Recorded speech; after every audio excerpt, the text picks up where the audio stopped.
ደረደረ፣ ድምፅ እያጣቀሰ ዘመረ ተብሎ ዋለ በአደባባይ ሲሰደብ ሲከሰስ የሐሰት ዳኝነት አምላክን ወቀሰው። ሕይወት ሰጠን እንጂ ጥፋቱስ ምንድነው? ሕይወት ሰጠን እንጂ ጥፋቱስ ምንድነው?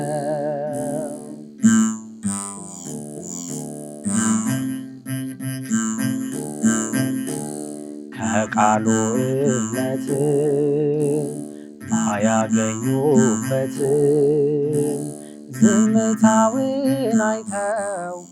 በገና የሚለውን ቃል ጠቅለል አድርገን ስንመለከተው በገና ማለት በገነ ከሚል የግዕዝ ግስ የተገኘ ነው። ትርጉሙም ቃኘ፣ መታ፣ ደረደረ፣ ድምፅ እያጣቀሰ ዘመረ ተብሎ ትርጉም ሊቀመጥለት ይችላል። የበገና አሰራር ምስጢራዊ ፍቺውን ስንመለከተው በገና ከእጽዋትና እንዲሁም ደግሞ ከእንስሳት ምርት የሚገኝ ነው። አሁን ላይ ዘመን ባመጣው ነገር የሚሰራ ሳይሆን በድሮ ጊዜ የነበሩ አባቶቻችን ሃይማኖትና ባህልን አጠናክረው የሚይዙ በመሆናቸው እንጨቱንና እንዲሁም እጽዋቱን ከዚህም በተጨማሪም ደግሞ የእንስሳት ምርቱን መጠቀማቸው ሃይማኖታቸውን ከባህል ጋር አስተሳስረው ይይዙ እንደነበረ የሚጠቀሙትም የእንጨት አይነቶች እንዲሁም የሚጠቀሙትም የእንስሳትን ምርቶችንም የሚመረጥና ቆንጆ ከሆነ የሚሰራ ይህም መመረጡ እግዚአብሔር አምላካችን የሚመሰገንበት ንጹህ የዜማ መሳሪያ በመሆኑ እንዲሁም ደግሞ ከእግዚአብሔር ጸጋና ምስጢርን የምናገኝበት መሆኑን ሲያመሳክሩ ከተፈጥሯዊ ከሆኑ ነገሮች ከእንስሳትና ከእጽዋት ከነርሱ ከምናገኛቸው ምርት የሚሰራ የዜማ መሳሪያ መሆኑን ይህንን ያመላክታል። አንድ በገና 12 የሚያክሉ ክፍሎች ይኖሩታል። እነዚህም ክፍሎች ምስጢራዊ ትርጉሞቻቸው ምስጢራዊም ደግሞ አዘል የሆኑ የዜማ መሳሪያዎቻችን ናቸው። የመጀመሪያው ጌጥ ብለን የምንመለከተው የላይኛው ክፍላችን ላይ የምንመለከተው ሲሆን ጌጥ በሁለት አይነት ቅርጽ መሰራት ይችላል። የመጀመሪያው የመስቀል ቅርጽና እዚህ በገና ላይ እንዳለው የቀንድ ምልክት ተደርጎ ጌጥ መሰራት ይችላል። ይህም ጌጡን ስንመለከተው የሐዲስ ኪዳን ድህነትንና የብሉይ ኪዳን ድህነትን ይይዝልናል። የመስቀሉ ጌታችን መድኃኒታችን ኢየሱስ ክርስቶስ ለእኛ ሲል በቀራንዮ ላይ ተሰቅሎ ፍቅሩን የገለጸበት የመስቀሉ ምሳሌ ነው። የቀንድ ምሳሌነቱ ደግሞ የብሉይ ኪዳን ድህነት የሆነውን ሕዝበ እስራኤላውያን በግብፅ ባርነት ሳሉ በ9 መቅሰፍት በ10ኛው ሞተ በኩር ወደ እግዚአብሔር እንዲመለሱ ወይንም ደግሞ ፈርዖን ሕዝቡን እንዲለቁ ትእዛዝ በሰጣቸው ጊዜ ፈርዖንም አልለቅም ባለ ጊዜ በምሽት የሞት መልአክ እንደሚልክ ለሕዝበ እስራኤላውያን ተሰጥቷቸው ከዚህ በተጨማሪም ደግሞ ጠቦትን እንዲያርዱ የዛንም ጠቦት በበራቸው መቃንና ጉበል ላይ ደሙን እንዲቀቡ ታዘው ነበር። የዚህን ጊዜ እንደተባሉትም ትእዛዙን ከፈጸሙት በኋላ በምሽት የሞት መልአክ ሲመጣም ደሙን ያየበት ቤት ሲመለከት የእግዚአብሔር ሕዝብ መሆናቸውን እንደ ምልክት እየያዘ የግብፃውያንን የበኩር ልጆች ቀጽፏል፣ ገድሏል። የዚህን ጊዜ ፈርዖን ሕዝቡ እንዲወጡ ወይንም ደግሞ ከግብፅ እንዲወጡ መንገድ ለቆላቸዋል፣ በሩንም ከፍቶላቸዋል። ስለዚህ ይችንም ጠቦት ይችንም ግልገል ለመዘከር ሲባል በቀንድ ምልክት እየተደረገ የሚሰራው ምሳሌነቱ ይህንን ይዛል። ከዚህ በተጨማሪም ከላይ ያለው ወደ ጎን ያለው እንጨት ጋድም ወይንም ቀንበር እየተባለ ይጠራል። በእግዚአብሔር አብ ወይንም በመንግስተ ሰማይ እንመስለዋለን። ይህ የያዝኩት ወይንም በእኔ በኩልና ከፊት ለፊት ያለው ምሰሶ እየተባለ ይጠራል። ምሰሶም 2 ምሰሶ ይኖረናል። የቀኝ ምሰሶ፣ የግራ ምሰሶ። በገና ምን ጊዜም ስንይዝ በእኛ ሰውነታችን ቅርብ የሚሆነን ምሰሶ የቀኝ ምሰሶ ይባላል። ከፊት ለፊታችን ያለው የግራ ምሰሶ እየተባለ ይጠራል። የቀኝ ምሰሶ ምሳሌነቱ በሊቀ መልአኩ ቅዱስ ሚካኤል በብሉይ ኪዳንና በፍቅረ እግዚአብሔር እንመስለዋለን። የግራውን ምሰሶ ስንመለከተው ደግሞ በሊቀ መልአኩ ቅዱስ ገብርኤል በሐዲስ ኪዳንና በፍቅረ ቢጽ ብለን እንሰይማቸዋለን ማለት ነው። ከዚህ በተጨማሪም እታችን ላይ ወይንም አንዳንድ ጊዜ ቦክስ ብለን የምንጠራውን ክፍል የድምፅ ሳጥን ወይንም ገበቴ እያለን እንጠራዋለን። የድምፅ ሳጥን ወይንም ገበቴ በእመቤታችን በቅድስት ድንግል ማርያም እንመስለዋለን። የድምፅ ሳጥኑ መሃል ላይ የምንመለከተው ጣውላ የምትመስለዋ ወይንም አነስ ያለችው ወንበሯ ብርኩማ እየተባለች ትጠራለች። ብርኩማም በሲና ተራራ እንመስላታለን። ሙሴ ሕግጋትን በተቀበለበት በሲና ተራራ እንመስለዋለን። ብርኩማው ላይ ያሉት ከቁርጥራጭ ቆዳ የሚሰሩት እንዚራ እየተባሉ ይጠራሉ። እንዚራም ተጋድሎ ላይ ባሉ ቅዱሳን አባቶቻችን እንመስለዋለን። እንዲሁም ደግሞ የእንዚራም ጥቅሙ ድዝና ጠዝ የሚያደርግልን ነው፣ ወይንም በገናችን ድምፅ እንዲሰጠንና እንዳይሰጠን የሚያደርግልን ክፍላችን ነው ማለት ነው። ከዚህ በተጨማሪ እታች ላይ የምንመለከተው እንጨቱ መወጠሪያ እየተባለ ይጠራል። መወጠሪያም በምድር በአዳም በሰው ልጅ እንመስለዋለን። መወጠሪያው ግራና ቀኝ ላይ ያሉት ሁለቱ ቆዳዎቹ ጠፍር እየተባሉ ይጠራሉ። ጠፍርም ዓለምን በያዟት በሁለቱ ዘንዶች በቤሄልሞትና ሌዋታን እንመስለዋለን። እዚች ላይ ያለችው መሃል ላይ ያለችው አጫጭር እንጨቶቹ መቃኛ እየተባሉ ይጠራሉ። መቃኛም በመንፈስ ቅዱስ እንመስለዋለን። በገናችንን ከአንዱ ቅኝት ወደ አንዱ ቅኝት የምናሸጋግረው እነዚህን በማጥበቅና በማላላት ነውና መንፈስ ቅዱስም የሰውን ሕይወት ከመጥፎ ወደ መልካም የሚመራልን መንፈስ ቅዱስ ስለሆነ በመንፈስ ቅዱስ እንመስለዋለን። ከዚህ በተጨማሪም በመላእክትም መውጣትና መውረድንም ይመስልልናል። መቃኛችንን ለመቃኘት ስንሞክር ማጥበቅና ማላላታችን ወይንም ከፍ ዝቅ ማድረጋችንን የመላእክትን መውረድና መውጣትን ምሳሌነትን ይዝልናል። በመካከል የምንመለከተው ይህ ክር ተብሎ የሚጠራው በበገና ስያሜነቱ አውታር እየተባለ ይጠራል። አውታርም ብዛቱ 10 ነው። 10 መሆናቸው በ10ቱ ትእዛዛት እንመስለዋለን። በ10ሩ የቅዱሳን መላእክት ከተሞች ኢዮር፣ ራማ፣ ኤረር ብለን በምንይዛቸው የመላእክት ከተሞች በእነዚህ ውስጥ 3 ከተሞች አሉ። 10ኛይቷ ደግሞ ሰማይቷ ኢየሩሳሌም ብለን ወይንም ገነት ብለን በምንሰይማቸው የመላእክት ከተሞች አውታርን እንሰይመዋለን። ከዚህ በተጨማሪም አውታርን በ10ሩ የቅዱሳን ማዕረጋትን ስንመለከታቸው ፍቅር፣ አንብዕ፣ ሁሰት፣ ከዊነ እሳት፣ ነጽሮ፣ ተስሉስ፣ ቅዱስ እያልን በምንዘረዝራቸው የቅዱሳን ማዕረጋቶች አውታርን እንሰይማቸዋለን።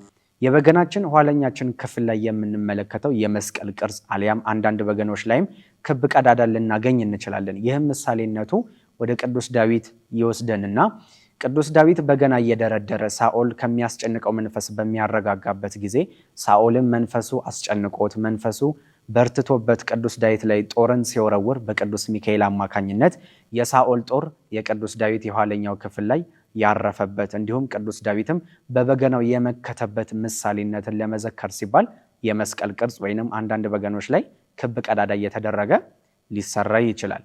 በብዛት ሁሉም በገናዎች ላይ የሌለ ድህንፃ የምትባል ክፍል አለች። ድህንፃም ከቀንድ የሚሰራ ነው። የቢላ አይነት ቅርጽ ይኖረዋል። ስሪቱም ከተለያዩ የዱር እንስሳቶች መሰራትም ይችላል። አንዳንድ ቦታዎች ላይም ከእንጨትም ሊሰራም የሚችልበት አጋጣሚም ይኖራል።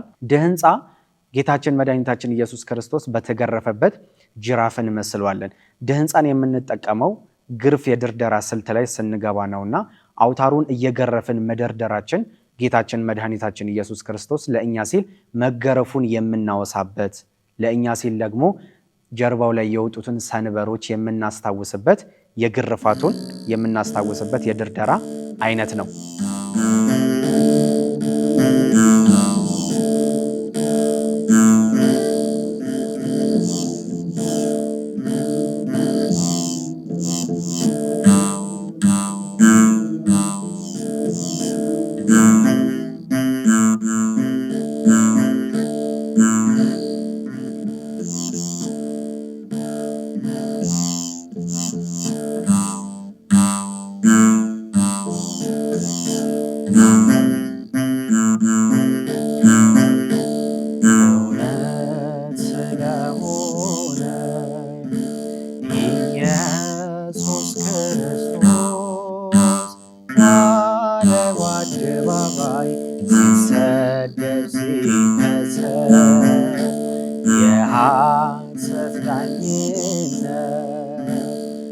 አምላክን ወቀሰው ሕይወት ሰጠን እንጂ ጥፋቱስ ምንድነው?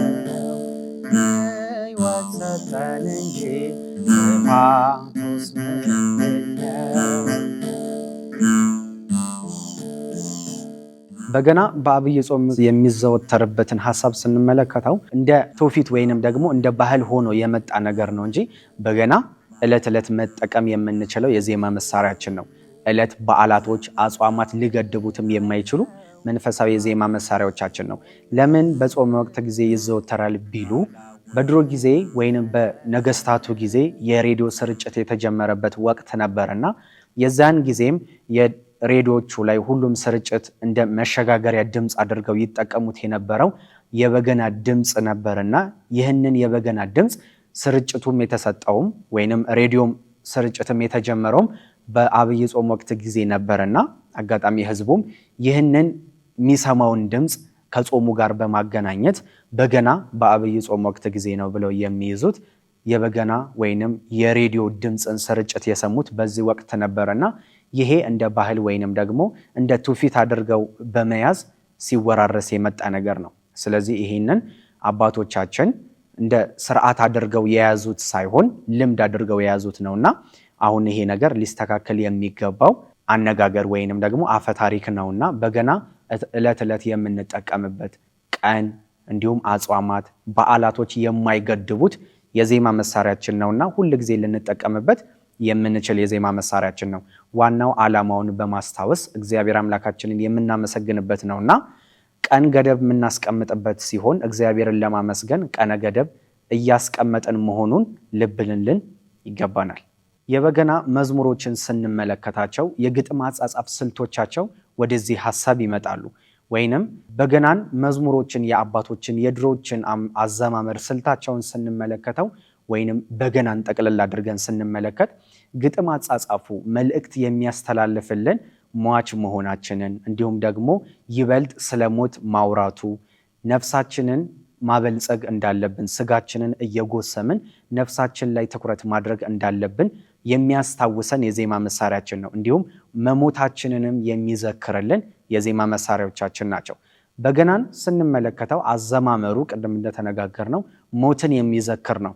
ስለዚህ ሟች መሆናችንን የምናስታውስ ልብ የምንል ከሆነ ለነፍሳችን መመለስ እንዳለብን ነፍሳችንንም ደግሞ የሚያስፈልጋትን ነገር ማድረግ እንዳለብን ሊያስታውሰን ይችላል። ወይንም ደግሞ ሐሳብን መንገድን ሊመራን ይችላልና በገና ለነፍሳችን ያለው ጥቅም ዋናው ሐሳቡ ይሄ ነው። የልቡን ትሕትና ፍቅሩን ሳያስተውሉ ቸሩ ጌታችንን አቻኩለው ሰቀሉት። ሩሩውን ጌታ ቸንክረው ሰቀሉት። ሞትን አስወግዶ ቢሰጣቸው ሕይወት ሞትን አስወግዶ ቢሰጣቸው ሕይወት እውነት ስለሆነ ኢየሱስ ክርስቶስ ዋለ በአደባባይ ሲሰደብ ሲከሰስ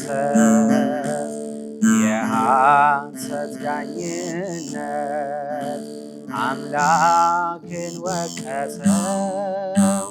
ሕይወት ሰጠን እንጂ ጥፋቱስ ምንድነው? ሕይወት ሰጠን እንጂ ጥፋቱስ ምንድነው?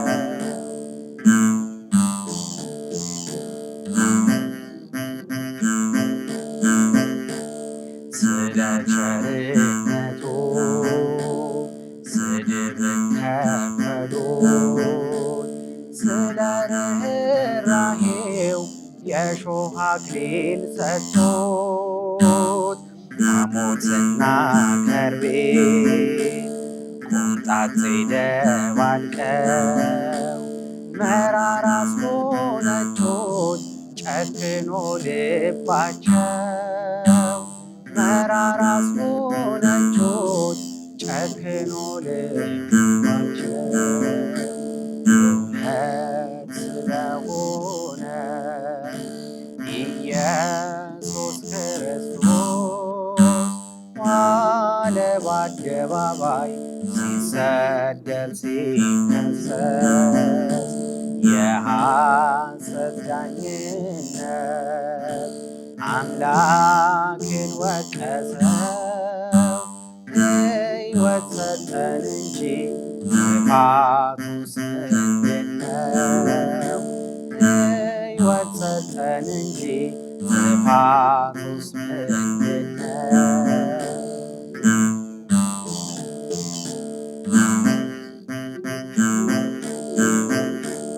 ፈውስን ለሰጣቸው ልባቸውን ሞልተው አሉት ወንበዴ ነው ስቀለው ስቀለው። ከእጁ በረከት